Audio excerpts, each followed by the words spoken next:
नमस्कार बच्चों, आज हम देख रहे हैं हिंदी लोक भारती 10वीं कक्षा पहली इकाई की 8वीं कविता गज़ल। इस वीडियो में हम गज़ल का पहला भाग देखने वाले हैं। गज़ल कविता के रचनाकार है मानिक वर्मा जी। तो बच्चों, पहले हम कवि का परिचय लेंगे। जन्म उनका 1938 उज्जैन मध्य प्रदेश में हुआ। कवि हास्य व्यंग के सशक्त हस्ताक्षर मानिक वर्मा जी वाचिक परंपरा में प्रमुख स्थान पर रखते हैं। आपके व्यंग बड़े ही धारदार होते हैं। आपकी गज़लें बहुत ही प्रेरणादायी होती है। आपकी प्रमुख कृतियाँ इस प्रकार: गज़ल मेरी इबादत है, आखिरी पत्ता यह गज़ल संग्रह है, आदमी और बिजली का खंबा, महाभारत अभी जारी है, मुल्क के मालिकों जवाब दो आदि उनकी रचनाएं प्रसिद्ध है। पद्य संबंधी कुछ जानकारी। प्रस्तुत गज़ल के अधिकांश शेरों में कवि जी ने हम सबको जीवन में निरंतर अच्छे कर्म करते हुए आगे बढ़ने के लिए प्रेरित किया है। गज़लकार ने संदेश देते हुए कहा है कि अपने रूप रंग से सुंदर दिखने के बजाय अपने कर्मों से सुंदर दिखना आवश्यक है।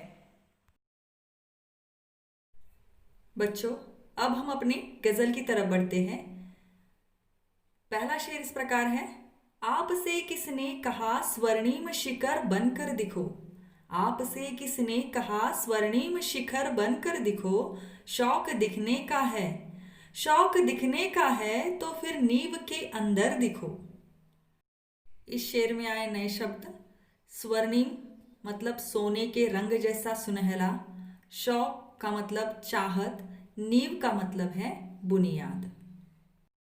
बच्चों, अब हम इस शेर का अर्थ देखेंगे। कवि पहले शेर में कहते हैं कि सभी लोग चमचमाते शिखर को देखते हैं, उनकी शान की प्रशंसा भी करते हैं, उसी शिखर के सम्मान मान पाना चाहते हैं। परंतु वास्तव में अगर देखा जाए तो शिखर से अधिक महत्व तो उन ईंटों का और पत्थरों का है जिनके कारण यह शिखर, यह बड़ी बड़ी इमारतें बनी हुई है। यदि बुनियाद की ईंटों ने गुमनामी के अंधेरे को स्वीकारा न होता तो शिखर का अस्तित्व ही नहीं होता। यदि हम समाज के लिए कुछ करना चाहते हैं तो प्रशंसा और वाहवाही का लालच त्याग कर बुनियाद की ईंटों के समान कुछ अच्छा काम करना चाहिए। बच्चों, अब दूसरा शेर इस प्रकार: चल पड़ी तो गर्द बनकर आसमानों पर लिखो, चल पड़ी तो गर्द बनकर आसमानों पर लिखो, और अगर बैठो कहीं तो, और अगर बैठो कहीं तो मील का पत्थर दिखो।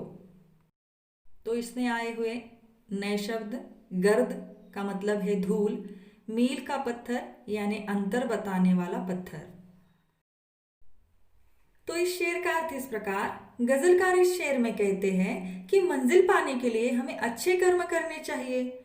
जिस प्रकार आंधी आने पर जमीन से आकाश तक धूल ही धूल उड़ती हुई नजर आती है, उसी प्रकार अच्छे कर्मों का प्रभाव भी हमेशा चर्चा में रहता है।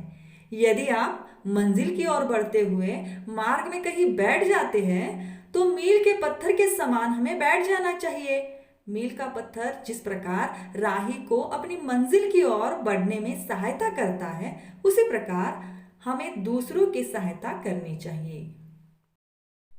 बच्चों, तीसरा शेर: सिर्फ देखने के लिए दिखना कोई दिखना नहीं, सिर्फ देखने के लिए दिखना कोई दिखना नहीं, आदमी हो तुम अगर, आदमी हो तुम अगर तो आदमी बनकर दिखो। बच्चों, अब हम तीसरे शेर का अर्थ देखेंगे। गजलकार इस तीसरे शेर में कहते हैं कि भगवान ने हमें मनुष्य जीवन दिया है, इसलिए हमारा उद्देश्य केवल सजना संवरना और सुंदर दिखने के लिए अच्छे अच्छे कपड़े पहनना नहीं होना चाहिए। हमारे द्वारा किए गए काम ही सुंदर होने चाहिए। ईश्वर द्वारा इस श्रेष्ठ मानव जीवन में हमें मानवीय मूल्यों को अपनाना चाहिए। हमारा कोई काम ऐसा न हो जो मानवता के दायरे से बाहर हो। समाज के प्रति हमारा व्यवहार ऐसा हो कि सारा संसार हमें एक अच्छे मनुष्य के रूप से जाने। तन की सुंदरता के अलावा हमारे काम की सराहना करे, हमारी प्रशंसा करे। अब चौथा शेर इस प्रकार, जिंदगी की शक्ल जिसमें टूट कर बिखरे नहीं, जिंदगी की शक्ल जिसमें टूट कर बिखरे नहीं, पत्थरों के शहर में, पत्थरों के शहर में वो आईना बनकर दिखो। अब इस शेर में आए नए शब्द, शक्ल, शक्ल का मतलब है चेहरा, आईना, आईना का मतलब है शीशा। बच्चों, चौथे शेर का अर्थ, गजलकार चौथे शेर में कहते हैं कि हमें ऐसा इंसान बनना चाहिए जो किसी भी प्रतिकूल परिस्थिति में जरा भी विचलित ना हो, बिना टूटे, बिना बिखरे, बिना निराश हुए हर परिस्थिति का डट कर सामना करे, अपनी मेहनत और परिश्रम से लक्ष्य को प्राप्त करे। बच्चों, अब हम पांचवें शेर की तरफ बढ़ेंगे। आपको महसूस होगी तब हर एक दिल की जलन, आपको महसूस होगी तब हर एक दिल की जलन, जब किसी धागे सा जलकर, जब किसी धागे सा जलकर मोम के भीतर दिखो। मोम का मतलब है मोमबत्ती। बच्चों, अब इस पांचवें शेर का अर्थ इस प्रकार है। पांचवें शेर में गजलकार कहते हैं कि हमें हर एक मनुष्य से सहानुभूति रखनी चाहिए। यह तभी हो सकेगा जब हम उनके हर दुख तकलीफ को समझ सकेंगे। जैसे मोमबत्ती का धागा हमेशा उसके साथ रहता है और उसी के साथ ही जलता है, उसी प्रकार जब हम दीन दुखियों की पीड़ा को समझेंगे तब उसे दूर करने का प्रयास हमेशा करना चाहिए। हमें अपने मन में मानवता, इंसानियत रखनी चाहिए। तो बच्चों, इस प्रकार आज हमने 5 शेर देखे हैं। अगले शेर जो है और उनके अर्थ हम अगली वीडियो में देखने वाले हैं। भाग क्रमांक 2 इस वीडियो में अगले शेर जो बचे हुए 4 शेर हैं उसका अभ्यास हम करने वाले हैं।